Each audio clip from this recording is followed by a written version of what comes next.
The courtroom smelled of polished oak and fear. Elena Monroe sat at the defendant's table, her hands trembling against the swell of her 7-month belly.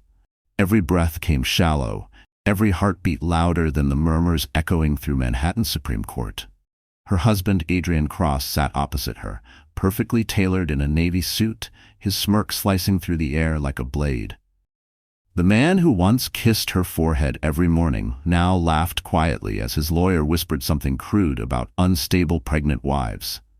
The laughter carried, cold, deliberate, until it hit her like a slap. She tried to look away, focusing on the judge's worn gavel, on the veins of sunlight sneaking through the tall windows. Anything to hold back the tears. But the betrayal was too sharp, too humiliating. Cameras flashed from the press bench. Adrian had turned their divorce into a public spectacle, a final performance before launching his political career. And she, swollen, broke, exhausted, was the perfect villain in his script. "Mrs. Monroe," the judge said firmly, "do you understand the custody proposal?" Elena's lips parted, but no sound came. She nodded, her voice trapped beneath the weight of everything she had lost. Adrian's lawyer rose smoothly. "Your Honor, my client is prepared to assume full custody once the child is born."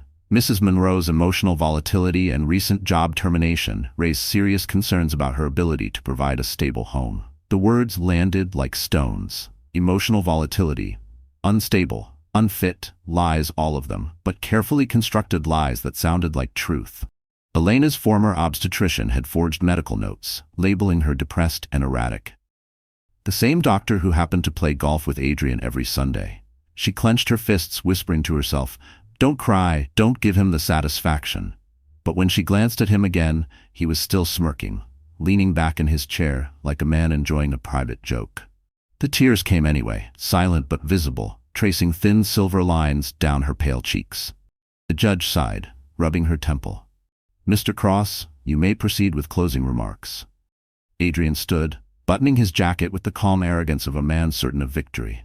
"Your Honor," he began smoothly, "my only concern is for the well-being of my unborn child. Mrs. Monroe has suffered from—" The heavy courtroom doors slammed open. The sound cracked through the silence like thunder. Every head turned. A tall man in a charcoal suit stepped inside, sunlight exploding behind him through the open doorway. For a moment, the noise, the whispers, even the judge's gavel, all faded into a single stunned breath. "Elena." His voice was low, steady, and unmistakably familiar. Her head jerked up. For a second, she couldn't breathe. It had been 6 years since she'd last heard that voice. Warm, calm, unshakable.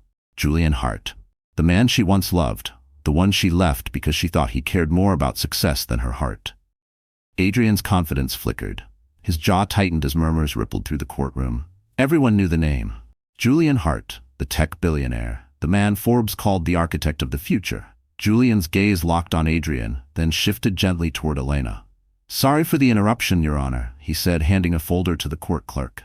"But this case involves information directly connected to one of my companies." The judge blinked, startled. Adrian's lawyer stammered. What company?" Julian's expression didn't change. "Hart Technologies." The air thickened. Reporters leaned forward, cameras flashing. Elena's tears froze mid-motion, her confusion blending with a spark of something she hadn't felt in months. Hope. Adrian straightened, trying to reclaim his composure. "This is irrelevant. Mr. Hart has no standing here." Julian's eyes narrowed just slightly. "I think you'll find, Mr. Cross, that I do." The judge glanced down at the folder, her brows lifting. "Mr. Hart, these are financial statements. Are you saying—" Julian nodded once. "That Mr. Cross used shell companies tied to Hart Technologies to hide campaign funds, and that his wife's name was used without her consent." Gasps filled the courtroom. Adrian's color drained. Elena pressed a hand over her mouth, shaking, the baby inside her stirring as if sensing the storm about to break. And for the first time in months, Adrian Cross wasn't laughing anymore. The courtroom was chaos. Reporters shouted questions, flashes from cameras splintered the air like lightning. Judge Daniels pounded her gavel 3 times, the sound echoing against marble walls. "Order! I will have order in this court." Elena sat frozen, unable to process what was happening. Julian Hart, of all people, was standing a few feet away, calm in the storm he had just created. His presence filled the room, radiating quiet authority. The last time she had seen him, he was a hungry tech dreamer coding in a cramped apartment in Brooklyn. Now he looked like power itself. Clean lines, tailored suit, a Mont Blanc pen gleaming in his breast pocket. Adrian's lawyer tried to regain control. "Your Honor, this man is not a witness, nor is he party to these proceedings. His claims are irrelevant." Julian didn't even glance at him. "Irrelevant?" His voice was measured, deliberate. "I'm here because Mrs. Monroe's financial identity was used in an illegal campaign contribution scheme orchestrated by Mr. Cross. The evidence is in that folder." A low gasp rippled through the spectators. Adrian shifted in his seat, face tightening. "That's absurd. I don't know what kind of stunt this is, but enough." Judge Daniels held up a hand. "Mr. Hart, you're making serious accusations. Do you have proof?" Julian nodded. "Every transaction, every signature, every forged document. My company's legal division discovered the anomaly 2 weeks ago. We traced it straight to Mr. Cross's firm and to an account created in Mrs. Monroe's name." Elena's eyes widened. "In my name?" Julian turned toward her, his gaze softening for the first time. "Yes, they made it look like you authorized it, which means if I hadn't caught it, you'd be facing criminal charges." The floor seemed to vanish beneath her. Adrian's hand shot up, palm open, false calm coating his words. "Your Honor, this is pure fabrication. If Mr. Hart wants to play detective, he can do it outside this courtroom. This is a custody hearing." Julian's reply was icy. "No, this is about integrity, Mr. Cross, something you've clearly lost." The judge flipped through the documents. Her expression darkened. "Mr. Cross, these signatures match yours. Care to explain?" Adrian's jaw flexed. "My firm handles dozens of accounts. Clerical errors happen." Julian's faint smile didn't reach his eyes. "Errors that move $500,000 into shell corporations? That's impressive accounting." Elena couldn't breathe. Her hands trembled under the table. She wasn't sure what shocked her more, the corruption unfolding before her, or Julian standing there shielding her when he had every reason not to. 6 years ago she had walked away from him because she feared his world. Too fast, too ruthless. Now here he was, using that very power to protect her. The judge spoke again, her tone sharp. "Mr. Cross, I'm pausing this custody motion until we determine whether fraud has been committed." The courtroom erupted.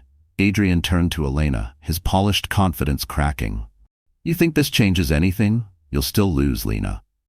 Julian stepped closer, his voice a quiet blade. "You've already lost." For a long second, the two men stared each other down. The tension was electric, almost physical. Then Julian looked back at Elena. "I'll make sure you're legally represented from now on. My team will handle everything." "I didn't ask for your help," she whispered, her pride warring with gratitude. "I know," he said softly. "That's why I'm offering it." The judge banged her gavel once more. "Court will recess until further notice." As the room dissolved into noise, Adrian stalked out, cameras chasing him like vultures. Elena gathered her things slowly, her pulse still racing. Julian waited near the door, the chaos swirling around him like he'd been born inside storms. When she finally reached him, he met her eyes. "You shouldn't go home tonight," he said quietly. "His anger won't stop here." She hesitated, torn between fear and disbelief. "Why do you care, Julian, after all these years?" He studied her face, a flicker of something almost painful in his expression. "Because, Elena," he murmured, "I never stopped." Before the courtroom, before the headlines, before the hollow nights, there had been laughter. 6 years earlier, Helena Moreau had believed in simple things. Morning sunlight, cheap coffee, and the quiet certainty of love. She was 24, teaching design at a community college, renting a tiny apartment above a bakery in Brooklyn that always smelled of sugar and hope. That was where she first met Julian Hart. Back then, he wasn't a billionaire or a headline. He was just a man with restless eyes, coding late into the night in a shared workspace 2 blocks away. Their worlds collided over a broken printer. She'd been printing lesson plans when the machine jammed, spilling papers everywhere. He'd offered to fix it, his fingers smudged with ink, his grin a little crooked. "You're not an IT guy, are you?" she teased. "Engineer," he said. "Sort of." Sort of had turned into everything.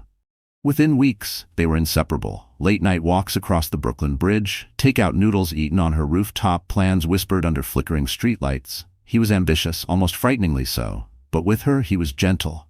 He'd talk about algorithms and innovation like a poet describing constellations. She would sketch designs on napkins, and he'd promise to one day build her dream studio. But dreams had a way of curdling into distance. As hard technologies began to rise, so did the walls between them. Julian became consumed by investors, deadlines, and the ceaseless hum of ambition. He missed dinners, forgot birthdays, answered calls with one-word replies. Elena tried to understand. She told herself that brilliance demanded sacrifice. But one night, after he canceled another weekend together for a pitch meeting in Palo Alto, she realized she was slowly vanishing from his world.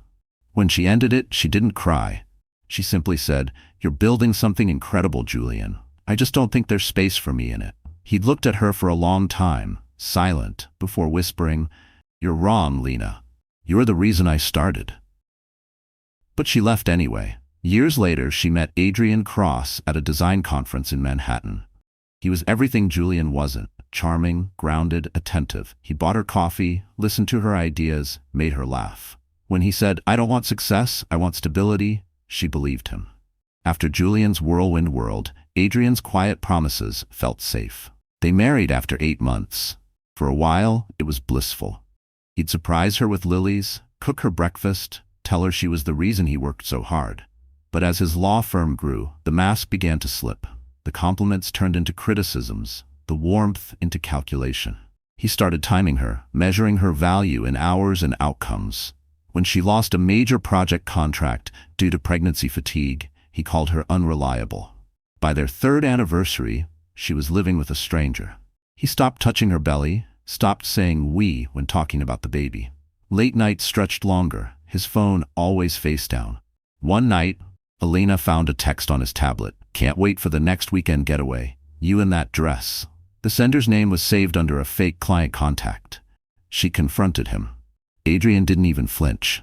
"You're hormonal," he said calmly. "Don't make a fool of yourself." That was the first time he made her doubt her own sanity. A week later, she learned she was having a boy. She cried alone, one hand on her stomach, whispering that she would protect him no matter what. Then came the day she overheard Adrian on the phone, laughing. "Once the baby's born, I'll handle the custody. She's fragile. One good lawyer and she'll sign anything." That night, she started packing a bag. But when she reached the door, she froze. She had nowhere to go. She stood there in silence, clutching her belly, realizing the man she had married had already turned her life into evidence against her. Outside, thunder cracked over the city. Inside, a single thought echoed through her chest. "I've made a terrible mistake." And miles away, in a high-rise glowing against the Manhattan skyline, Julian Hart couldn't sleep. Without knowing why, he opened his old phone, found her number, and typed a message he never sent. "Are you okay?" It had started with a scent. The faint trace of unfamiliar perfume on Adrian's navy suit. Elena noticed it one Friday evening when he returned home late. The smell sharp and floral, nothing like her lavender detergent. He kissed her cheek out of habit, his lips cool, his eyes somewhere else. She wanted to believe the lies she told herself. Maybe a client hugged him, maybe it lingered from the subway. But that perfume would become a ghost that haunted every quiet corner of their apartment. 2 weeks later, she found the receipt, folded neatly inside his blazer pocket. The River Cafe, one of Brooklyn's most romantic restaurants, overlooking the shimmering lights of the Manhattan skyline. The date on the slip read the same night he claimed he was working late with partners. Her heart thudded as she read the total: $486. 2 entrees, 1 bottle of Dom Perignon, and a dessert listed simply as shared. Her hands shook. She stared at the proof until the numbers blurred. When he came home, humming to himself, she couldn't breathe. "Did you have a good night?" she asked, voice trembling. He glanced up, casual, long meeting, exhausting. She held up the receipt. Was it exhausting before or after the champagne? The smile vanished from his face. "You went through my things. You lied to me." Adrian's expression hardened. "You're overreacting again, Elena. You're pregnant, emotional. I can't even talk to a colleague without you inventing a scandal?" Her throat tightened. "Was she your colleague when she took off her necklace in your car?" She'd seen the jewelry box in his glove compartment, still warm, still perfumed. He exhaled sharply, hands raised like she was a child mid-tantrum. "I'm not doing this. You need to calm down for the baby. For the baby, the phrase that turned every argument into her defeat. He walked into the bedroom, closing the door with quiet finality. She stood in the kitchen, staring at the dim reflection in the microwave door. For a moment, she thought she saw the woman she used to be, confident, kind, full of ideas. But that woman looked like a stranger now. The next morning, she woke to the sound of his laughter in the hallway. He was on a call. "Yeah, she bought it," he said, his tone smug. "Pregnancy hormones make everything easier." Her blood ran cold. She pressed a hand to her stomach. "Don't cry. Don't let him win." But the tears came anyway, hot and relentless. That evening she made a decision. She would find out the truth, whatever it cost. She dressed in a simple coat, pulled her hair into a bun, and took a cab across the bridge. The river cafe glowed like a jewel against the East River, the soft hum of jazz spilling from the entrance. She asked the hostess quietly, "Was Adrian Cross here recently? Reservation for 2?" The woman hesitated, then checked her computer. "Yes, table by the window. He's here again tonight." Elena froze. Her pulse thundered. Through the glass wall separating the dining area, she saw him, Adrian, in the same navy suit, his hand resting lightly over another woman's. The girl was younger, strikingly beautiful, laughing at something he said. The candlelight made them look like a picture in a glossy magazine. Perfect. Untouchable. Her breath caught, and for a second, she almost turned away. But then the girl leaned closer, touching his tie, and he kissed her hand. The world blurred. Her fingers clutched the back of a chair to stay upright. Her vision swam with betrayal. The hostess asked gently, "Ma'am, are you all right?" Elena forced a smile, voice breaking. "Yes, thank you. I just needed to see for myself." She stepped outside, the night wind cutting against her cheeks. The city skyline shimmered across the water, cruelly beautiful. Behind her, laughter floated from the restaurant like a melody from another life. She whispered to the wind, "He's not going to break me." But her voice trembled, and the lie stung worse than the truth. And in that moment, standing by the river, Elena Monroe vowed that one day he would regret underestimating her. The morning light slipped through the blinds, falling across the bathroom counter where 3 pregnancy tests lay side by side. Each one showed the same tiny pink lines, 2 of them, clear and undeniable. Elena sat on the cold tile floor, her back against the wall, the faint hum of the city outside mingling with the sound of her uneven breathing. She stared at the tests, waiting for her brain to catch up with what her body already knew. Pregnant. The word was both a miracle and a curse. Her hands trembled as she reached for her phone, scrolling to Adrian's number. For a long time, she couldn't press call. Would he even care? Would he sound happy or annoyed? Still, she dialed. He answered on the 3rd ring, his tone clipped. "Elena, I'm heading into court. Can it wait?" Her throat tightened. There's something you need to know. I took a test. Actually 3. They're all positive." Silence stretched across the line, heavy and strange. Then finally he spoke, his voice measured. "You're sure?" "Yes, I'm pregnant." He exhaled, a sound caught somewhere between disbelief and calculation. "All right, we'll talk tonight." That was it. No joy, no surprise, just logistics. Elena stared at her reflection in the mirror. Her face looked pale, older somehow.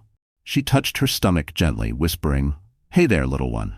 It felt surreal, as if the world had tilted slightly off its axis. Despite everything, the lies, the perfume, the restaurant, this tiny heartbeat growing inside her made her feel anchored again. She spent the rest of the day cleaning the apartment, trying to push away the creeping anxiety. When Adrian finally came home that night, he looked exhausted but composed, carrying his briefcase like armor. "So," he said, loosening his tie, "you're pregnant." She smiled weakly. "Yes. Isn't that wonderful?" He hesitated, then nodded slowly. "It's unexpected, but fine. We'll make it work." "We'll make it work?" she repeated softly. He crossed to the minibar, pouring himself a drink. "I just mean we'll need to plan. The firm is expanding, and we have to be smart about timing. You might want to take a step back from work for a while." Her stomach dropped. "Adrian, I love my job." He swirled the glass, avoiding her gaze. "It's not about what you love, Elena. It's about what's practical." Something in his tone froze her. Practical. As if this baby were a scheduling inconvenience. Weeks passed. The doctor confirmed the pregnancy was healthy. She began collecting ultrasound pictures, tucking them into a small photo album. But Adrian's distance grew like a shadow. He didn't come to appointments. He stopped asking how she felt. Every time she mentioned the baby kicking, he'd change the subject to work or politics. Still, she tried. She decorated the nursery, painted soft clouds on the walls, hummed lullabies while folding tiny onesies. She told herself he just needed time, that once he held their child, everything would change. Then one night, around 2 a.m., she woke to find the other side of the bed empty. The faint blue glow of his phone lit the hallway. She followed the sound of his voice. "Yes, I told her," he whispered. "No, she has no idea. Don't worry. Once the baby's here, I'll handle it. She's too emotional to fight back." Elena's heart cracked in silence. She stepped back into the dark bedroom, clutching her stomach. The next morning, Adrian acted like nothing had happened. He kissed her forehead before leaving for work, murmuring, "Try to rest, okay?" When the door closed, she sank onto the couch and opened her laptop, searching for part-time jobs she could do from home. She didn't know how, but she needed a plan. That afternoon, she printed a list of local lawyers, just in case. And as she watched the printer spit out the pages, the same machine that had once brought Julian into her life, she whispered, "You're not going to grow up thinking this is love." She didn't know it yet, but that vow would change everything. The night he left began with rain. Not the soft kind that whispered against windows, but a hard, relentless downpour that drowned out thought. Elena sat on the living room couch, wrapped in a blanket, listening to the thunder rolling over Manhattan. She was 7 months pregnant now, her belly round and heavy, her ankles swollen. The apartment that once smelled of fresh coffee and candle wax now reeked of emptiness, arguments left unfinished. Adrian hadn't come home the previous night. When he finally walked in at nearly midnight, he was dry despite the rain, meaning he hadn't been outside long. The faint trace of expensive perfume followed him in. "Where were you?" she asked, her voice small, brittle. He set his phone on the counter, shrugging off his coat. "Work dinner." "At midnight? Dressed like that?" Her voice trembled as she gestured toward his cufflinks, the ones she had given him on their anniversary. He sighed dramatically. "Elena, I don't have the energy for your paranoia tonight." She pushed herself up from the couch, one hand bracing her back. "Paranoia? I'm 7 months pregnant, Adrian. I lie awake every night wondering where you are. You haven't touched me in weeks, you won't come to doctor appointments, and every time I ask you something, you call me unstable." He turned, eyes flashing. "You are unstable. Do you even hear yourself? You're hysterical all the time." Her lips parted, words dying before they reached air. She sank back down, shaking her head. "You used to love me?" He hesitated for half a second before muttering, "People change." Something inside her broke quietly. She reached for the small silver frame on the coffee table, their wedding photo, and stared at the version of him who had once held her, like she was the center of the universe. Then, without a word, she set it face down. He grabbed a suitcase from the hallway closet, tossing shirts and ties inside. "You can stay here until after the baby's born," he said. "Then we'll figure out custody." Custody. The word hit her like a slap. "You're leaving me now?" He zipped the suitcase shut. "Don't be dramatic. I just need space." "Space from what? Your pregnant wife?" His tone hardened. "From this circus, from your emotions. You make everything unbearable." Tears stung her eyes. "You're walking out because you were caught," she whispered. "You think I don't know about her?" He froze for only a second, then recovered, his expression smooth again. "I don't know what you're talking about." "Yes, you do," she said. "The perfume, the dinners, the late-night calls. You think I'm stupid?" He picked up his suitcase, shoulders tight. "I think you should rest, for the baby's sake." And then he left. Just like that. No goodbye, no hesitation. The door clicked shut, and the echo felt like a gunshot. Elena stood there for a long time, staring at the door, half expecting him to come back. The rain pounded against the glass, lightning flashing over the skyline. The apartment was too quiet now. She pressed both hands against her stomach, whispering, "It's okay. I'm here. I'm not going anywhere." But her voice shook. The baby kicked, a small flutter under her palm, a reminder that she wasn't truly alone, even if every part of her felt hollow. Hours passed. She sat on the floor, the blanket around her shoulders, the framed wedding photo still face down. Her phone buzzed once, a text from Adrian. Don't make this harder than it is. That was all. No apology, no I'm sorry, just a command, cold and distant. She stared at the screen until her tears blurred the words. Then she deleted the message. Somewhere deep inside, something new began to stir. A quiet, dangerous strength. It wasn't rage yet.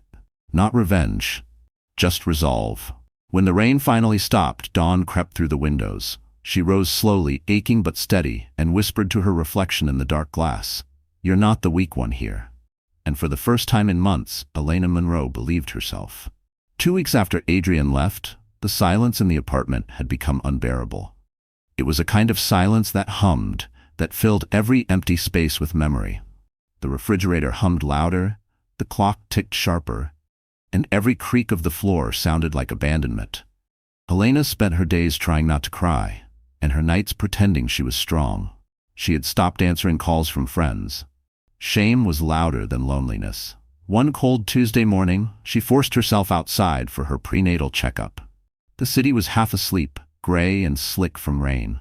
She pulled her coat tight around her belly as she stepped into the clinic. The receptionist smiled politely, asked for her name, and handed her a clipboard. Everything felt mechanical, muted, until a familiar voice cut through the air. "Elena?" She turned. For a heartbeat, she thought she'd imagined it. But there he was, Julian Hart, taller, sharper, dressed in a charcoal overcoat and black scarf. Time had refined him, carved confidence into his posture and purpose into his eyes. For a moment she forgot how to breathe. "Julian," she said softly, disbelief and embarrassment twisting in her chest. "You're the last person I expected to see here." He smiled gently, a mixture of surprise and something deeper. "I could say the same. How are you?" She hesitated. There was no version of the truth that didn't sound pathetic. "Pregnant, abandoned, broke. I'm managing," she said instead. He noticed the way she avoided eye contact, the way her hand hovered protectively over her stomach. His gaze softened. "You don't have to lie to me, Elena. Not you." The nurse called her name, saving her from replying. "Monroe?" "Exam room 3. Julian took a step back, hands in his pockets. "I won't keep you. It's good to see you again." She nodded quickly, forcing a smile. "You too." Inside the exam room, the doctor spoke, but Elena barely heard. The baby's heartbeat filled the speakers, a steady rhythm that brought tears to her eyes. "That's you," she whispered silently. "You're still fighting." When she left the clinic, Julian was standing outside, leaning against a silver Mercedes parked by the curb. The city lights reflected off the wet pavement around him.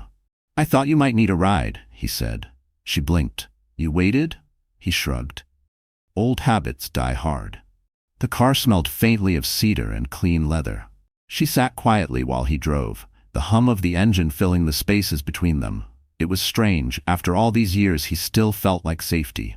"So," he said finally, "where's your husband?" Her throat tightened. "Gone." "I'm sorry." She shook her head. "Don't be. He made his choice." Julian glanced at her, eyes full of questions he didn't ask. Instead he said, "I always wondered what happened to you after you left. I looked for you once." She smiled faintly. "You were busy changing the world," he chuckled softly. "That didn't stop me from missing you." The words caught her off guard. She turned toward the window, pretending to admire the skyline. Her reflection in the glass looked fragile, almost transparent. He stopped the car outside her building. For a moment, neither of them moved. "Elena," he said quietly, "if you ever need anything, just call me."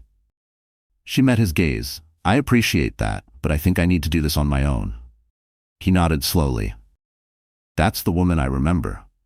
When she got out, the cold wind whipped through her hair. She turned once, seeing him still watching her, his expression unreadable. For the first time in months, she felt something other than despair. Something almost like warmth. Inside her apartment, she placed her hand over her stomach. "Looks like the world isn't done surprising us yet," she whispered. And across the street, from the shadow of his car, Julian Hart whispered to himself, "Neither am I." The envelope arrived on a Thursday morning, slipped under her apartment door like a ghost. Elena almost ignored it. She was making oatmeal, humming softly to the baby, pretending she wasn't terrified about rent. But when she bent down and saw the official seal of the New York County Supreme Court, her stomach dropped. She tore it open with shaking hands. The words blurred for a moment, then snapped into focus. "Notice of hearing, Cross v. Monroe, custody and financial claims." The ink seemed to bleed across the page. Adrian was suing her.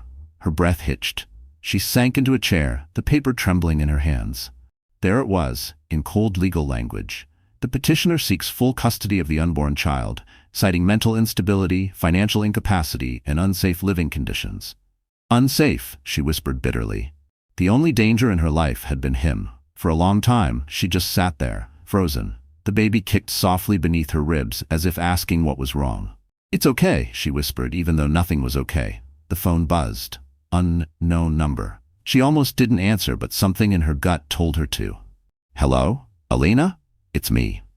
Julian's voice, warm, steady, grounding. She swallowed hard. "How did you?" "I stopped by the clinic this morning," he said. "The receptionist said you missed your follow-up appointment. I wanted to check on you." Her throat tightened. "I got served," she managed. There was silence on the line, then a quiet exhale. "Custody?" "Yes." Her voice cracked. "He's saying I'm unstable, that I can't provide. He's got money, lawyers, everything." Julian's tone changed, lower, deliberate. "Elena, listen to me. You are not alone in this." She wanted to believe him, but the words felt too fragile, too kind to be real. "Julian, I can't afford a lawyer. He'll destroy me." "You don't need to afford one," he said simply. "I'll handle it." "What? No. I can't let you." "You're not letting me do anything. You're fighting for your child." "I just happen to know how to win." Something inside her broke open, relief tangled with fear. She pressed a hand to her mouth, the tears finally falling.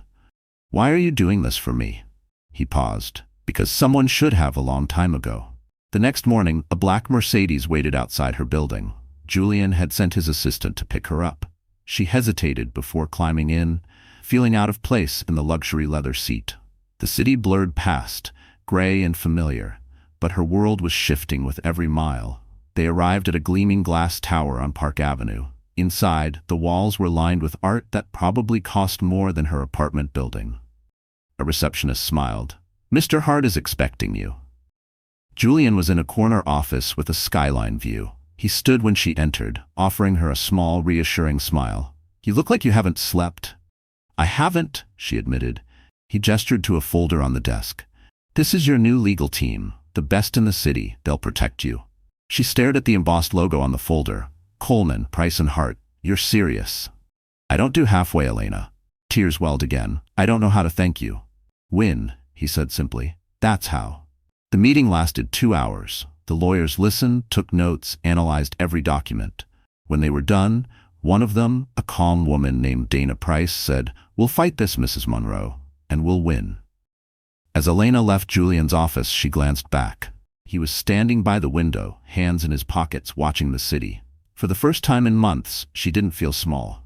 That night, she taped the court summons to her fridge. It was no longer a threat. It was a reminder. She whispered to her reflection in the dark kitchen window, "You wanted a fight, Adrian? You're about to get one." And for the first time, the fear began to burn into fire.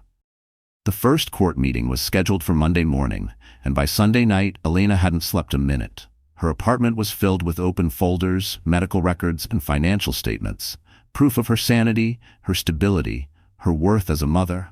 But it still didn't feel like enough. How could she fight a man who could buy judges with a handshake? Her phone buzzed. "Julian." She hesitated before answering. "Still awake?" he asked. "I don't think I remember how to sleep anymore." "Then let me help you with that," he said.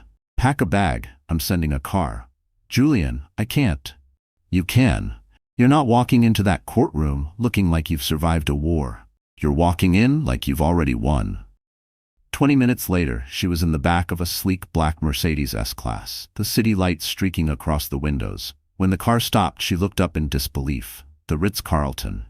"I can't stay here," she whispered to the driver. But the front desk already had her name.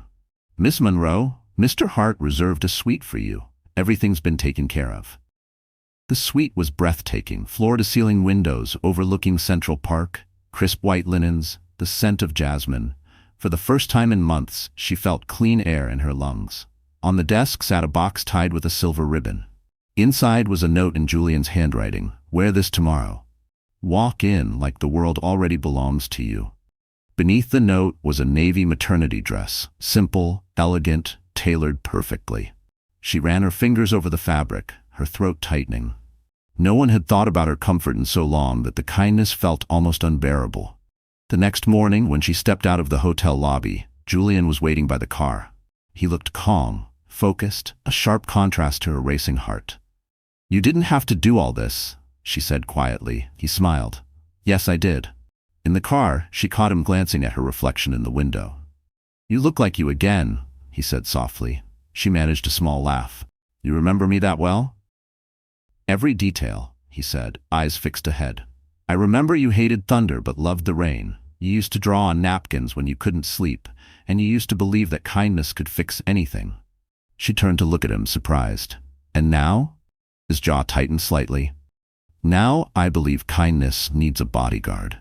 They arrived at the courthouse surrounded by a swarm of reporters. Flashbulbs exploded. Questions flew. "Is it true Mr. Cross cheated? Is the baby his?" Julian's hand brushed against her back. Not a touch of possession, but protection. Inside, her legal team was waiting. Dana handed her a folder. "We have a new strategy," she said. "Mr. Hart uncovered financial inconsistencies that could prove your husband misused your identity. If this goes our way, not only do you keep custody, you gain control of the joint assets." Elena's eyes widened. "That's impossible." Julian's tone was calm but deliberate. "Not impossible. Just overdue." When they entered the courtroom, Adrian was already there, standing with his lawyers, perfectly composed. His smile faltered when he saw Julian beside her. "Interesting choice of company," Adrian said under his breath. "Upgrading already?" Julian's voice was cool as steel. "Funny, that's exactly what she did." Adrian's jaw clenched. "You think your money scares me?" Julian leaned in slightly. "It doesn't have to. The truth will." Elena watched them, realizing how different the two men were. One measured love in control, the other measured it in protection. As the hearing began, her pulse steadied. She glanced at Julian, who gave her a small nod, quiet reassurance that she wasn't alone this time. For the first time since Adrian left, she felt something she hadn't in months. Power. And as the gavel struck, Elena Monroe stopped surviving and started fighting. The courtroom buzzed with tension, the air heavy with perfume, cologne, and quiet anticipation. Reporters lined the back rows like vultures waiting for a body. Elena sat at the plaintiff's table, her hands clasped tightly in her lap. The navy dress Julian had given her fit perfectly, giving her the illusion of calm, even as her pulse hammered beneath the surface. Across from her, Adrian leaned casually against the table, whispering to his lawyer. His posture screamed arrogance. When his eyes met hers, he smirked, a silent reminder that he believed this was already won. He had power, money, and public opinion on his side. She was just a pregnant woman with trembling hands. The judge entered, and everyone rose. Judge Daniels, stern and composed, adjusted her glasses. "You may be seated," she said, flipping through the case file. "We'll begin with opening statements." Adrian's lawyer, a polished man with silver hair, stood first. "Your Honor, my client, Mr. Cross, is a respected attorney, an advocate for justice, and soon to be a father. He seeks full custody of his unborn child due to serious concerns about Mrs. Monroe's emotional stability and her ability to provide a safe environment." Murmurs rippled through the crowd. Elena's chest tightened. The lawyer continued, his tone smooth but venomous. "Mrs. Monroe's erratic behavior has been documented. She has exhibited signs of paranoia, impulsivity, and aggression. We have testimony from her physician confirming she suffered mental strain." Julian's jaw flexed. He whispered to Dana, Elena's lead counsel, who nodded and rose to her feet. "Objection, Your Honor. That testimony was obtained under fraudulent circumstances. We have evidence that the physician in question has a long-standing relationship with Mr. Cross and his firm." The judge arched an eyebrow. "Evidence will be reviewed. Proceed." Dana turned to face the courtroom. "Mrs. Monroe is a victim of emotional and psychological abuse. Her so-called instability is the direct result of years of manipulation, and the narrative that she cannot care for her child is a fabrication designed to strip her of her rights." Elena sat frozen, listening to her life reduced to arguments and exhibits. Her stomach tightened as the baby shifted inside her. "Stay calm, sweetheart," she thought. "We're okay." Then it was Adrian's turn. He rose with deliberate ease, buttoning his suit jacket, looking every inch the successful lawyer and devoted father. "Your Honor," he began smoothly, "this isn't about punishing anyone. It's about ensuring my child grows up in a stable home. Mrs. Monroe has been under immense stress. I simply want what's best for our baby." He looked at her then, voice softening with practiced sincerity. "Elena, you know I only want to protect you." Her eyes stung. For a second, she almost believed him, until Julian leaned closer and whispered, "Don't let him rewrite your story." The judge called for a short recess. As the room emptied, Adrian approached her table. "You're really dragging him into this?" he murmured, nodding toward Julian. "That's your plan? Use your ex to play hero?" Elena met his gaze steadily. "No," she said quietly, "my plan is to survive you." His smile faltered. "You won't win." Julian stepped forward, his presence suddenly filling the space. "She already is." Adrian's eyes darkened. "You think your money changes the law?" Julian's tone was measured but deadly. "No, but it exposes corruption beautifully." When court resumed, Dana produced documents that silenced the room. A chain of emails between Adrian and the doctor, confirming payment for falsified medical reports. Gasps echoed through the courtroom. Adrian's composure cracked, a bead of sweat trailing down his temple. The judge's voice was sharp. "Mr. Cross, this is serious misconduct. I'm adjourning until these documents are verified." "Mrs. Monroe, you remain under protection of the court." The gavel struck. The sound felt like thunder. Outside, reporters swarmed, shouting questions. Julian shielded her with his arm, guiding her toward the waiting car. Inside, silence stretched between them until Elena finally whispered, "I thought I'd be terrified today." "You were," he said gently. "But you still stood tall." She smiled faintly, eyes glistening. "Then maybe I'm stronger than I thought." Julian looked at her reflection in the window. "No," he murmured. "You're just finally remembering who you are." And as the courthouse disappeared behind them, Elena Monroe realized the fight had only just begun. The storm broke the night before the second hearing. Rain pounded the city, wind howled through alleyways, and lightning cracked over the East River like an omen. Elena sat by the window of her hotel suite, sleepless, clutching a cup of untouched tea. Every flicker of light illuminated the worry etched into her face. Tomorrow could change everything. If she lost, Adrian would take her child, her name, her future. A knock echoed through the suite. She froze. When she opened the door, Julian stood there, his coat damp, his expression unreadable. "I know it's late," he said softly, "but I found something you need to see." He carried a small black flash drive between his fingers like it was a loaded weapon. "What is that?" she asked. "Proof." They sat across from each other at the desk. Julian inserted the drive into his laptop. The screen lit up with grainy footage, security camera video from an office hallway. A date stamp appeared in the corner. 2 months earlier. In the frame, Adrian, unmistakable in his tailored suit, leaning against a wall as a young woman approached. The same woman from the River Cafe. His hand slid over her waist. His voice, faint but audible, sent ice down Elena's spine. "Don't worry," Adrian was saying. "Once the baby's born, I'll make sure Elena's out of the picture. She'll sign whatever I put in front of her. She's too emotional to fight back." Elena's hand covered her mouth. "Oh my God." Julian's eyes hardened. "It gets worse." The video shifted to another angle. Adrian at his desk, phone pressed to his ear. "Yeah," he said, voice cold. "Forge whatever you need. I'll pay double if it looks legitimate. The judge won't question me." The room fell silent except for the rain hammering the windows. Elena stared at the screen, her stomach twisting. "Where did you get this?" "An employee at his firm," Julian said. "A paralegal who got tired of cleaning up his messes. She came forward after reading about the case in the papers. She sent me the footage tonight." Elena's eyes filled with tears. This could destroy him." Julian nodded. "It will, but I need your consent to use it. Once we release this, there's no going back. His reputation, his career, they'll be over. Are you ready for that?" She hesitated, staring at the paused frame, Adrian's face frozen mid-smirk. The man who had humiliated her, gaslit her, turned her love into ammunition. She thought of their vows, of how he used to trace promises onto her skin. Then she thought of the nights she cried alone, the way he laughed in court as she broke. "Yes," she whispered. "I'm ready." Julian exhaled, leaning back. For the first time she saw the exhaustion behind his strength. "You've been through hell, Elena. Tomorrow isn't about revenge, it's about truth." "I know," she said, "but I want him to feel what he made me feel, just once." The next morning, court was chaos before it even began. Reporters swarmed the entrance, flashes of cameras like lightning. Dana stood beside Alina, clutching the flash drive. When the judge called for evidence submissions, Dana's voice rang out. Your Honor, the defense submits new video evidence obtained from Mr. Cross's law firm's security system. It demonstrates intent to defraud the court.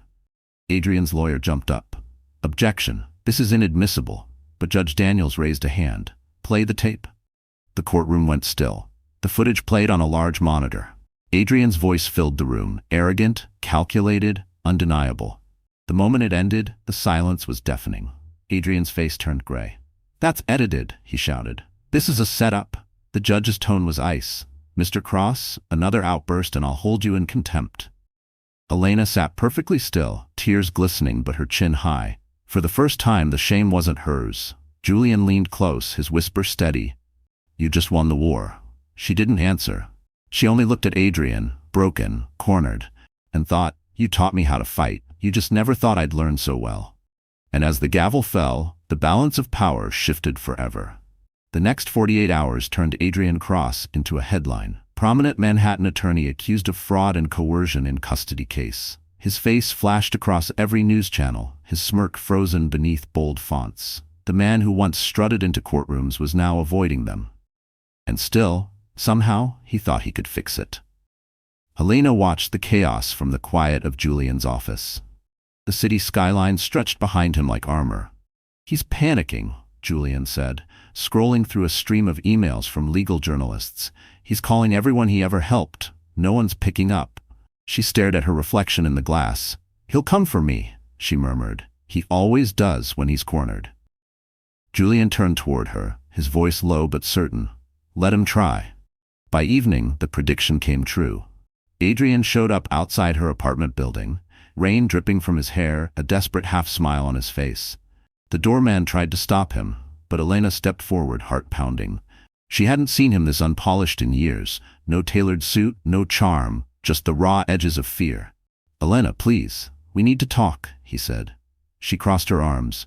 We said everything in court. He shook his head violently. That wasn't me. They twisted the video. You know how these things work. I made mistakes, but you can't let them destroy me. Her voice was steady. You destroyed yourself. Adrian took a step closer. You think Hart cares about you? He's using you to ruin me. That's what he does. He buys people. She almost laughed. Funny, that's what you tried to do to me. For a moment, his charm flickered back to life. We could fix this, Lena. Drop the charges, and I'll make sure you're taken care of. You can keep the apartment, the car, I'll even, she interrupted, her tone sharp. You'll even what? Pretend to be a father after trying to steal my child? His jaw twitched. I was protecting my career. You never understood how much pressure I'm under. Elena stepped closer until they were eye to eye. And you never understood what love actually costs. Julian's black Mercedes pulled up to the curb just then, headlights slicing through the rain.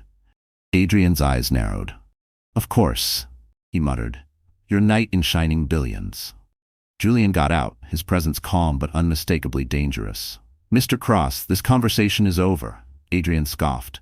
You think she's yours now? You think money can rewrite the past? Julian's expression didn't change. No, but truth can. The tension crackled like the thunder overhead. Adrian turned back to Elena, his voice lowering to a hiss. You'll regret this, both of you. She met his gaze evenly. Not this time. He stormed off into the rain, vanishing into the blur of headlights. Julian exhaled slowly, running a hand through his hair. He's unraveling. Elena nodded, her hands trembling only slightly. He used to scare me, she said quietly. Now he just looks small. Julian's eyes softened. That's what happens when liars lose an audience. Later that night, a knock echoed on Julian's penthouse door. It was Dana, carrying a folder. You'll want to see this, she said, setting it on the table. Inside were screenshots of Adrian's attempts to contact a judge, emails offering campaign donations in exchange for leniency. Julian looked at Elena. He's done. This is criminal. She stared at the papers, feeling the tremor of justice closing in. Will he go to prison? Most likely. For a long time she said nothing. Then she whispered, Good. Julian studied her face. Does revenge feel how you thought it would? Elena turned toward the window, watching the city glow beneath the storm. No, she said softly, it feels quieter. The baby kicked gently and she placed a hand over her stomach. Maybe that's peace. Julian smiled faintly. Maybe it is. But somewhere in Manhattan, Adrian Cross poured himself another drink and made a single call, a move that would ignite one last dangerous twist. The city had quieted after the storm. The rain was gone, leaving the streets slick and glimmering under the Manhattan skyline. Inside Julian's penthouse, soft jazz played from hidden speakers, filling the silence that had settled between them. Elena sat curled up on the couch, a blanket draped over her legs, one hand resting gently on her belly. Julian poured tea into 2 porcelain cups and set one in front of her. "You should try to sleep," he said. "Tomorrow will be another long day." She smiled faintly. "I've forgotten what sleeping feels like." He sat across from her, the flicker of city lights casting gold across his face. "You don't have to keep pretending you're fine, you know." Elena traced her finger around the rim of her cup. "If I stop pretending, I'll fall apart." He studied her for a moment before speaking. "Then fall apart. You've earned it." The words broke something loose inside her. She took a deep breath, her voice trembling. "Do you know what's the worst part of all this? It's not losing him. It's realizing I was never seen. I kept fighting to be understood by someone who only loved control." Julian leaned forward, elbows on his knees. "That's not love, Elena. That's ownership." She nodded, tears filling her eyes. "I spent years apologizing for being emotional, for being too loud, too sensitive. He convinced me that needing kindness made me weak." Her voice cracked, and she pressed a hand over her mouth. "Every time he said I was crazy, I believed it a little more, until I didn't recognize myself anymore." Julian's voice was soft but steady. "You do now." She looked up, meeting his gaze. "Maybe, but I still don't understand why you're doing all this. You don't owe me anything." He was quiet for a long time. Then, almost reluctantly, he said, "Do you remember the night you walked out on me?" She nodded slowly. "Yes. I told myself I'd let you go." He said, "That if I loved you, I had to respect your choice. But every time I passed that little cafe in Brooklyn, I looked inside hoping you'd be there. You never were." Her breath caught. "Julian," he smiled sadly, "I built everything I have, and none of it felt real. Not the company, not the awards, not the articles. It all felt like noise. But then I saw your name in that court filing, and suddenly it wasn't noise anymore." Tears rolled down her cheeks. "You shouldn't have to fix my mess." "I'm not fixing anything," he said quietly. "I'm standing beside you. There's a difference." The room went still. Outside, the city glowed like a heartbeat. Elena looked down at her stomach. "He kicked again," she whispered. Julian smiled softly. "He knows his mother's strong." She laughed through her tears. "Strong or terrified?" "Both," he said. "That's how courage works." They sat in silence for a while. Then, almost without thinking, she reached for his hand. He didn't move, didn't speak, just let her fingers rest against his. "I don't know what's going to happen," she said. "If I lose, if he takes everything." "You won't," Julian interrupted. "Not while I'm here." She looked at him, eyes shining with exhaustion and something fragile but new. "You always were the impossible kind," she said. "The one who made things work when they shouldn't." He chuckled softly. "And you were always the reason I tried." A quiet moment stretched between them, heavy with everything unspoken. The hum of the city filled the space where words couldn't. Elena whispered, almost to herself, "Maybe this time, I'll believe someone who doesn't just say they care. They show it." Julian's gaze lingered on her, his voice barely above a whisper. "Then let me keep proving it." And as the night deepened, for the first time in years, Elena Monroe didn't feel broken. She felt seen. Morning came too quietly. The city had that gray, half-awake stillness that always made Elena uneasy. She sat by the window of Julian's penthouse, sipping coffee from a Tiffany blue mug, trying to pretend she wasn't waiting for her phone to ring. But dread had its own sense of timing, because when it finally buzzed, she already knew who it was. Adrian Cross. Her stomach clenched. She hesitated before answering. "Elena," his voice came through, smooth and careful. "I know you probably don't want to hear from me, but please, just listen." She closed her eyes, steadying her breath. "What could you possibly have left to say?" "I messed up," he said quickly, the words tumbling out. "I lost control. Everything's falling apart. The firm, the press, it's like a feeding frenzy. I don't even know who to trust anymore." "That sounds like karma," she said flatly. He sighed. "I deserve that. But this isn't about me anymore. It's about you." about the baby. Her heart skipped. Don't you dare. Please, he interrupted. Let me talk. I saw the video again. I sounded horrible, I know that. But that wasn't me, Elena. I was angry. Scared. You don't know how much pressure I was under. She laughed bitterly. You lied, cheated, tried to steal my child, and now you want pity? I want forgiveness, he said quietly. You were right about everything. I just didn't want to admit it. I've been seeing a therapist. I'm trying to fix things. I can be better. For you. For our baby. Her chest tightened. For a fleeting second, she heard traces of the man she'd once married, the one who made her believe in morning coffee and shared futures. The sound of him saying, "Our baby," hit like a wound reopening. Elena, he continued softly, let me come by. Just to talk. One last time.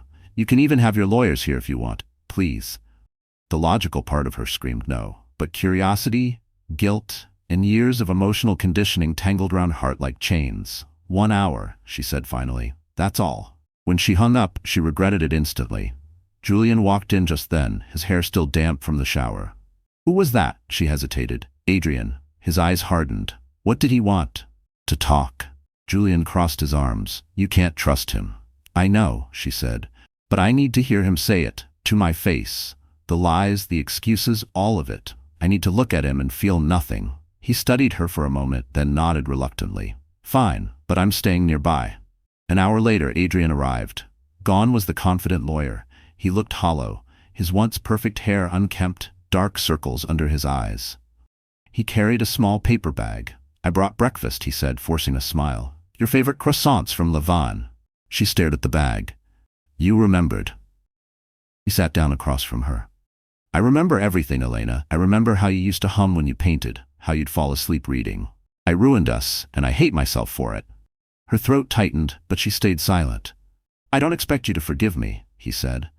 But maybe, just maybe, you could let me be part of the baby's life. I'll do anything. She frowned. You'll do anything? He nodded. Yes, just say the word. Her eyes flickered toward his jacket pocket. A small red light blinked faintly, the unmistakable glint of a recorder. Cold realization flooded her veins. You're recording this, she said quietly. Adrian froze. What? No, she stood slowly. Get out. Elena, listen. Get out. Her voice cracked like thunder. He flinched, then grabbed his bag and left without another word. Julian emerged from the hallway, his expression grim. He tried to set you up. Elena's shoulders shook, fury replacing fear. He thinks I'm still the same woman who believed his apologies. Julian stepped closer. He's getting desperate. That means he's losing. She wiped her eyes, straightening. No, Julian. It means he's about to learn what losing really feels like. And somewhere deep inside, a new version of Elena Monroe was born. The one who no longer begged to be understood. The day of the final hearing dawned cold and sharp, the kind of morning that made the city feel like glass. Elena stood before the mirror in her hotel suite, hands trembling as she adjusted the neckline of her cream dress. Her reflection looked stronger than she felt. Behind her, the skyline glowed pale gold over Central Park. Julian knocked once before stepping in. You're early, he said, holding 2 cups of coffee. 1 decaf, 1 normal. Guess which is yours? She managed a faint smile. You still remember. I remember everything, he said quietly, setting the cup beside her. For a moment they stood in silence, watching the city wake. Then she whispered, Do you really think today will end it? Julian met her gaze in the mirror. No, he said. I think today will start something new. At the courthouse, the atmosphere was electric. Reporters clustered by the steps, microphones raised like weapons. Inside, the room was packed. Lawyers, photographers, and curious strangers all drawn to the scandal of Cross v. Monroe. Adrian was already there. Crisp suit, polished shoes, the smirk back on his face. He'd recovered his swagger overnight, it seemed. When he saw her walk in with Julian, the smirk faltered just slightly. Well, Adrian muttered as she passed, I hope you're enjoying the circus you created. Elena stopped, turning to him with a calm he didn't recognize. Oh, I am. The gavel struck. Judge Daniels entered, her expression weary but sharp. Let's make this quick, she said. I've seen enough of both of you. Adrian's lawyer began first, a last-ditch attempt at performance. Your Honor, despite recent media exaggerations, my client remains committed to ensuring his child's safety and stability. Mrs. Monroe's associations with outside parties, most notably Mr. Hart, call into question her motivations. Dana rose immediately. Your Honor, the defense moves to dismiss that statement. Mr. Hart's involvement has been entirely philanthropic and legally documented. The only questionable motivations belong to Mr. Cross. Judge Daniels nodded slightly. Proceed. Adrian stood then, voice smooth. Your Honor, I've made mistakes, but everything I did was to protect my family. My wife, he caught himself correcting, Mrs. Monroe has been manipulated by outside influences. This has never been about winning, it's about what's best for our child. Julian leaned toward Elena, whispering, he's trying to rebrand himself as the victim. Classic strategy. Elena didn't blink. She waited. Then Dana stood again, holding a thick manila envelope. Your Honor, the defense submits newly obtained documents for review. They pertain to property ownership and company filings signed 2 years ago by Mr. Cross while under the influence of alcohol, witnessed by his own notary. Adrian's lawyer frowned. What documents? Dana handed them to the clerk. The deeds to Mr. and Mrs. Cross's shared assets, the townhouse, the vehicles, and, most notably, Mr. Cross's investment portfolio. The judge skimmed the papers, her eyebrows rising. According to this, all assets revert to Mrs. Monroe upon separation. The room erupted in whispers. Adrian went white. That's ridiculous, he snapped. Those are forged. Julian's voice cut through the noise.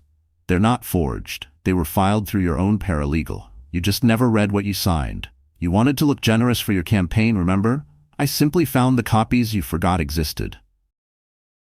Adrian's fury cracked through his mask. You set me up. Elena stood, her voice clear and steady. No, Adrian, you set yourself up. Every lie, every manipulation, it all led here. Judge Daniels banged her gavel. Order, Mr. Cross, unless you have evidence to the contrary, this court will recognize Mrs. Monroe as the rightful owner of all shared property. Custody will remain with her, and your financial misconduct will be forwarded to the district attorney. Adrian sank into his chair, staring at nothing. The camera flashes burst like gunfire. Outside the courthouse, the wind whipped through Elena's hair as reporters shouted her name. Julian stepped beside her, shielding her from the chaos. She turned to him, eyes wet but bright. It's over. He shook his head gently. No, Elena, it's just beginning. And behind them, as the courthouse doors closed, Adrian Cross realized too late that the empire he built on lies had finally turned to dust. The courtroom was nearly empty now, long after the verdict. The echo of footsteps faded down marble corridors, and only the soft hum of the city outside filled the silence. Elena sat alone at the defense table, staring at the thick stack of documents Judge Daniels had signed an hour earlier. Her name, her signature, appeared again and again, beside lines of legal text she never imagined would one day save her. Across the table, Julian leaned against the polished oak, watching her quietly. You should go home, he said gently. She shook her head. Home feels like a word that doesn't belong to me yet. He smiled faintly. It does now. Legally, at least. She looked up, disbelief flickering in her eyes. You mean all of it? The house, the car, everything?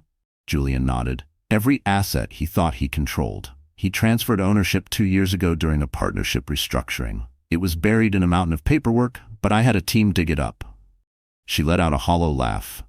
Adrian always said I was too naive to understand business contracts. Julian's tone was soft but edged with pride. Turns out your signature was the smartest move he ever made. For a long moment, she was silent, just breathing, the weight of months, years, finally lifting from her chest. He's going to lose everything, isn't he? Julian hesitated. He already has. Elena ran her fingers over the embossed court seal, the texture grounding her. I don't even know how to feel. Part of me wants to scream. Part of me just wants to sleep for a week. Both sound reasonable, Julian said with a half smile. She looked at him then, really looked. The exhaustion lining his face, the faint bruises under his eyes from nights spent working on her case. You didn't have to do all this, she whispered. He met her gaze steadily. You're right. I didn't. But I wanted to. The door creaked open behind them. Dana entered, carrying her briefcase. The paperwork's filed with the clerk's office, she said. By morning, the title transfers will be public record. It's official, Mrs. Monroe. You own it all. Elena exhaled shakily. Thank you, Dana, for everything. The lawyer smiled. You did the hard part. I just followed your lead. When Dana left, the silence returned, but it felt different now, peaceful, not heavy. Elena turned toward Julian. What happens to him now? Julian's expression darkened. The district attorney's reviewing his case. Fraud, falsified documents, attempted bribery. He's looking at prison time. They'll likely move fast. She nodded slowly, the words sinking in. He'll hate me for this. He already did, Julian said quietly. He just called it love. The truth stung, but it also set her free. She looked down at her belly, gently tracing circles where the baby kicked. Maybe that's what I was meant to learn from all of this. That love isn't supposed to hurt. Julian's gaze softened. It's supposed to make you more yourself, not less. She smiled faintly, eyes glistening. You sound like you've read a self-help book, he chuckled. Just life experience. A security guard poked his head in. The building's closing soon, folks.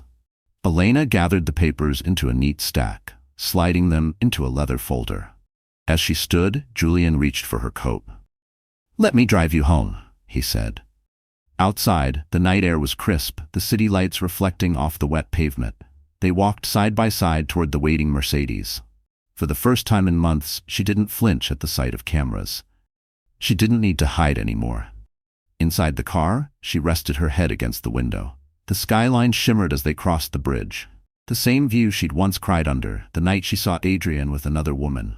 Now it looked different, brighter. Julian glanced at her. You did it, Elena. You won. She smiled softly, eyes closing. No, she murmured. We did. And as the city stretched beneath them, Elena Monroe finally felt what victory was supposed to feel like. Not revenge, but peace. Morning broke with headlines. Adrian Cross indicted on multiple charges, fraud, bribery, and perjury. His face filled every screen, his signature smirk replaced by the hollow stare of a man watching his empire crumble. The news anchors called it a stunning downfall, but Elena didn't watch for long. She'd already lived that story. She sat by the window of her apartment, the same one he had tried to take from her, sipping tea while the baby shifted inside her. The city was alive outside, horns, sirens, laughter, but inside was calm. For once, she wasn't afraid. She'd stopped flinching at shadows. A knock came at the door. Julian stepped in, holding a copy of the New York Chronicle.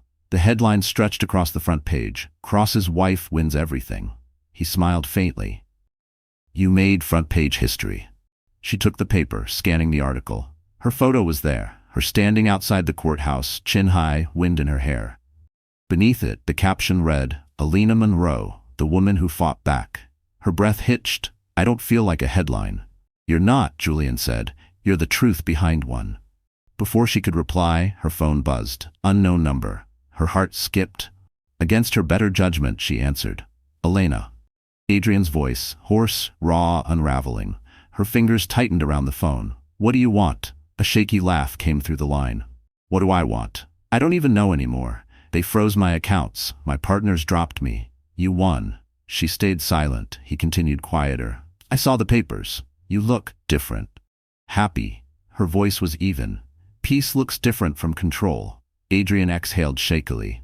I never meant for it to end like this. You did, she said softly. You just didn't think I'd survive it. He laughed again, but it was bitter this time. You know what's funny? I thought I was the strong one. Strength isn't about destroying people, Adrian. It's about not becoming them. Silence stretched on the line. Then, almost brokenly, he whispered, Tell the kid. Tell him I'm sorry. She closed her eyes. You can tell him yourself one day, if you ever learn what that word really means.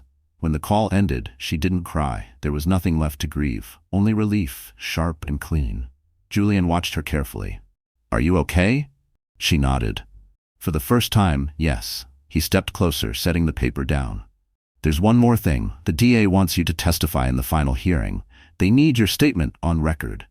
Will he be there? Julian hesitated. Yes. She looked out the window again, the city glowing beneath the winter sun. Then I'll be there too. The following afternoon, the courtroom was a blur of murmurs and flashing lights. Adrian sat at the defense table, thinner, paler, the arrogance gone. When Elena entered, every eye followed her. She walked slowly, her hands steady on her stomach, her expression calm. The judge asked her to take the stand. Her voice didn't shake once. For years, she said, I believed that silence was survival. I was wrong. Speaking the truth isn't revenge, it's freedom. When she finished, Adrian couldn't meet her eyes. He lowered his head, shoulder sagging, the weight of consequence finally real. As the bailiffs escorted him away, the cameras clicked like thunder. Elena stood still, not watching him go. Julian appeared beside her, his hand brushing lightly against hers. "You did it," he whispered. "No," she said quietly. "I finally stopped letting him do it to me." Outside, the courthouse steps gleamed under the afternoon sun. The air smelled like rain about to fall again. She looked up, breathing it in, her heart lighter than it had been in years. Julian smiled. "You ready to go home?" Elena nodded. "Yes," she said softly, "to the one I'm building myself." And somewhere in the city, as sirens wailed and headlines broke, Adrian Cross finally learned what destruction felt like from the other side of power.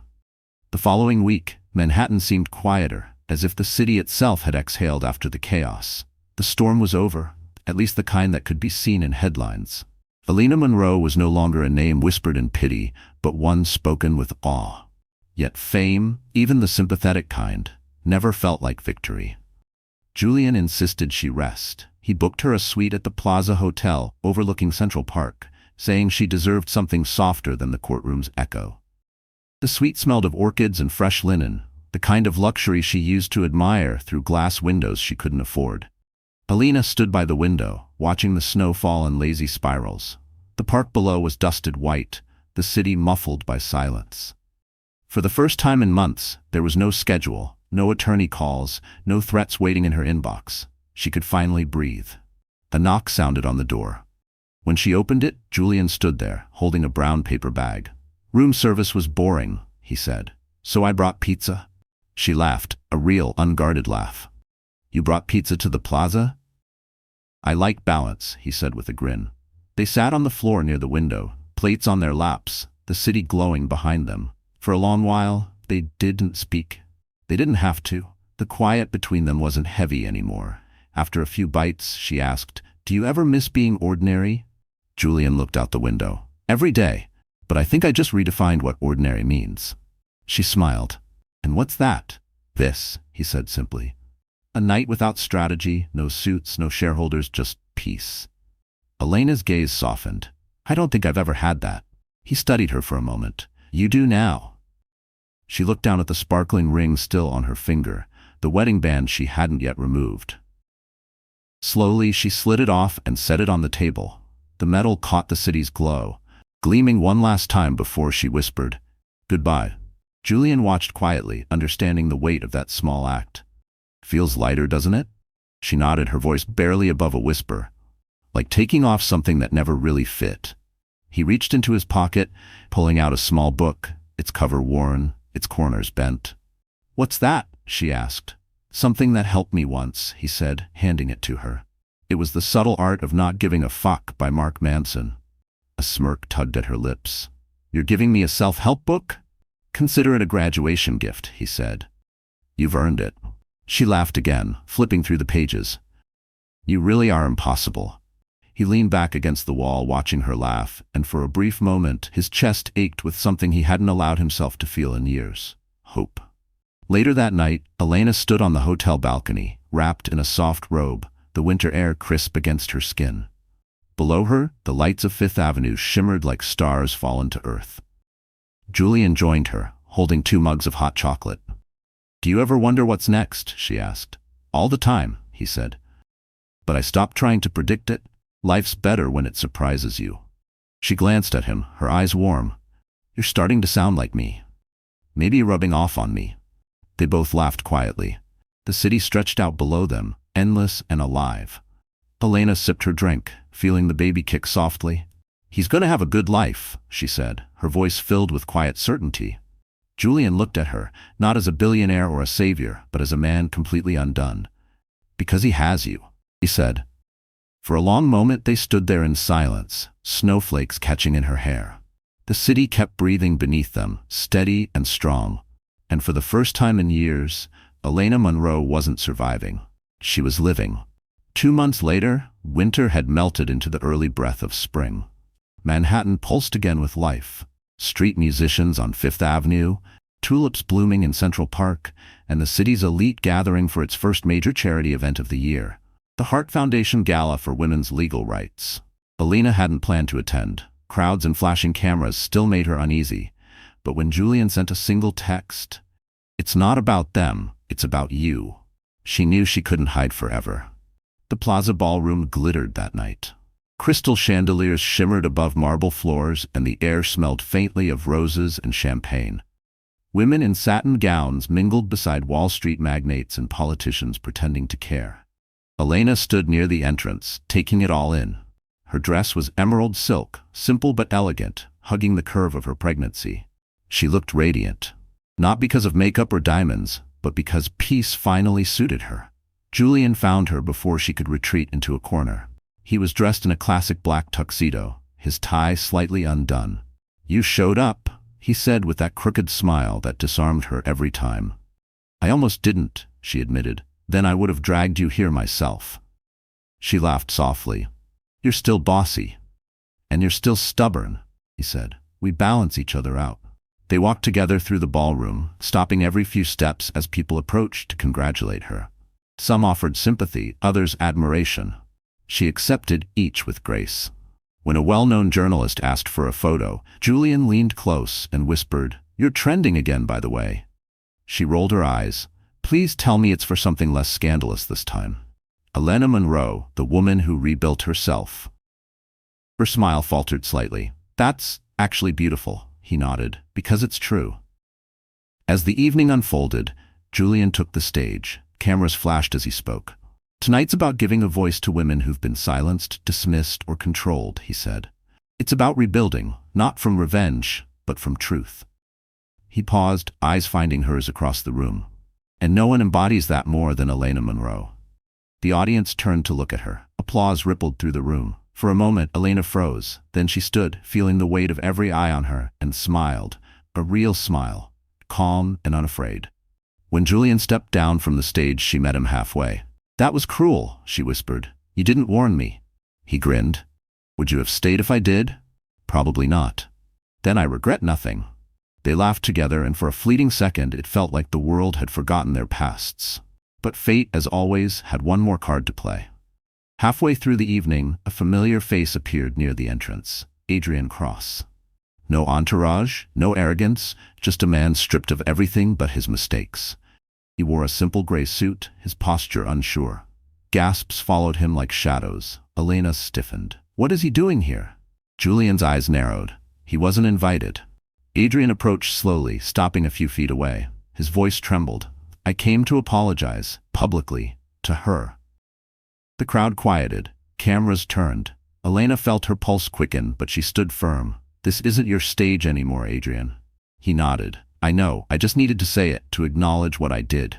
You didn't just beat me in court, Elena. You reminded me what decency looks like, and I needed you to hear that." For a moment, no one spoke. Then Elena said simply, "I accept your apology, but forgiveness doesn't mean forgetting." He nodded again, his eyes glassy. "Understood." Then he turned and walked out, quietly without cameras following. Julian exhaled beside her. "You handled that perfectly." Elena's gaze followed Adrian's fading silhouette. "Maybe redemption isn't about erasing what happened," she said softly. "Maybe it's about learning to live after it." Julian smiled, proud. "And you are doing exactly that." As the orchestra began a slow psalm, he offered his hand. "Dance with me?" Elena took it. The world blurred around them as they swayed beneath the chandeliers. The ghosts of the past faded, replaced by something real, something new. And for the first time, under the golden lights of the plaza, Elena Monroe danced not as someone's wife, but as her own beginning. 6 months later, spring had given way to the golden breath of summer. The chaos was over. The trials, the headlines, the whispers, they had all faded into the background noise of a city that always found something new to talk about. But for Elena Monroe, the silence left behind wasn't empty. It was peace. She lived now in a small brownstone in Brooklyn, a place filled with sunlight and baby laughter. The nursery smelled faintly of lavender and new beginnings. On the windowsill sat a single framed photo, her holding her newborn son, his tiny fist wrapped around her finger. She'd named him Leo, after the Latin word for lion, because he had fought to arrive just as fiercely as she had fought to keep him. Morning light poured into the kitchen as she prepared coffee. A soft knock sounded at the door. She smiled before she even looked. Julian never used the doorbell. He stood there, casual as ever, dressed in rolled-up sleeves and jeans, holding a small box wrapped in silver paper. "You're early," she said. He grinned. "Habit of successful men." She rolled her eyes. "You mean impatient ones?" "Maybe both," he admitted, stepping inside. His gaze softened as he saw Leo asleep in the bassinet. "He looks like you." "He eats like you," she teased. He laughed, setting the box on the counter. "That's debatable. This," he nodded at the gift, "is for you." She raised an eyebrow. "Julian, you already did enough. Open it anyway." Inside was a delicate gold necklace, a tiny pendant shaped like a key. "A key?" she asked, smiling. "To your new office," he said. "I'm giving you a floor at the Heart Foundation.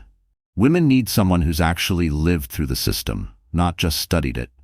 Her hand flew to her chest. "You're serious?" "Dead serious," he said. "You're not just a survivor anymore, Elena. You're a voice. People listen when you speak. It's time to use that." For a moment she couldn't speak. Her throat tightened, her eyes glistening. "Julian, I don't even know what to say." "Say yes," he said softly. She laughed through her tears. "Then yes." They stood there for a while, the sound of Leo's soft breathing filling the room. Outside, children played on the street. Someone's radio hummed an old Sinatra tune, and the city seemed to smile with her.